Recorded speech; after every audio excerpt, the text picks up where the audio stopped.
Lumaragat sa pagpapala po sa ating lahat. Para sa ating pangaraw-araw ng talata, tayo ngayon nasa Exodus Kapitulo 38 sa versikulo 9 hanggang versikulo 20.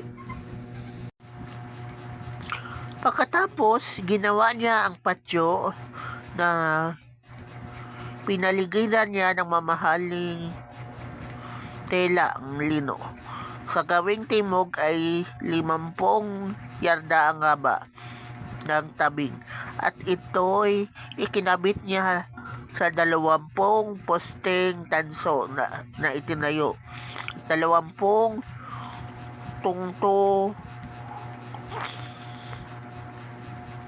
tungtungang tanso rin. Pilak naman ang mga kawit at baras na ginamit niya. Gayon din ang ginawa niya sa gawing hilaga. 50 yarda ang mga tabing na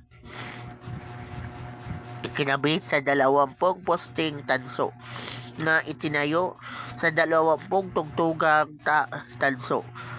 Pilak din ang mga kawit at baras na ginamit dito. Sa gawing kanluran naman 25 yarda ang haba ng tabing. Isinabit niya ito sa 10 posting nakatindig sa 10 tungtungan. May kapit at baras na pilak, at ang 75 talampakan ang luwag ng harapan ng patyo sa gawing silangan sa isang gilid ng pintuan. Sa may tabing 7 yarda't kalahati ang lapad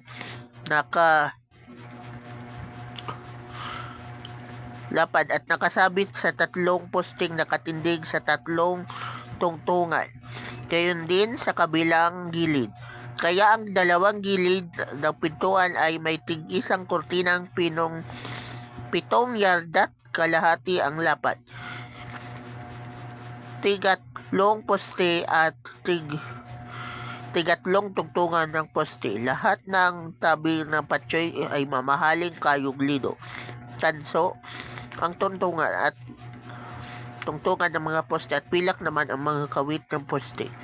Gayon din ang mga baras. Ang tabing ng pintuan ay mamahaling lido at lanang asol, morado at pula. Maganda ang bultan nito. Ang lapad nito ay 10 yarda, 2 kalahati naman ang taas. Tulad ng tabing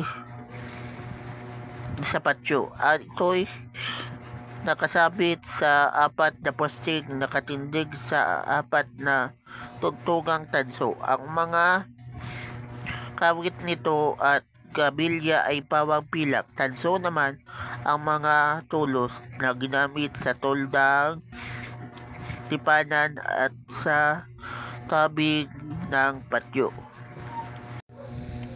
So, ang tinutukoy dito na patyo ng toldang tipanan ay yung perimeter fence ng Tent of the Tabernacle.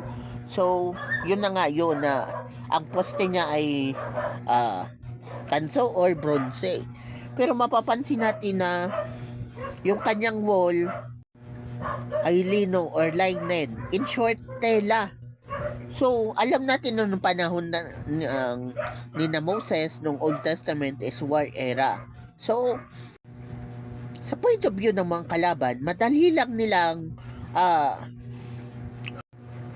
mapunit or masamsam yung mga laman ng Tent of the Tabernacle, kasi nga yung perimeter fence ay gawa lang sa linen or sa tela. So, madali lang sa kanilang samsamain or makuha yung mga mahalagang materials doon na precious noong panahon nila. So, mahalaga kahit nung panahon nila yung linen, yung bronze, yung ginto, yung pilak. So, mahalaga yun nung panahon nila. Pero dito talaga dinisplay ni Lord yung greatness niya, na ginawa ni Lord na tela yung wall, para maparealize niya sa mga Israelites na kaya niyang protektahan ng mga Israelites kahit tela yung wall.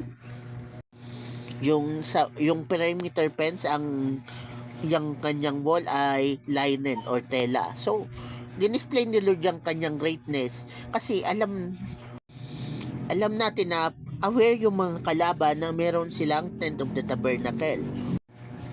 So para sa kalaban, pwedeng pag nakuha nila yon at nasamsam, magiging yun na spoils of war. Pero yun na nga, ganun ka-great si Lord, kaya niyang protektahan ang mga Israelites.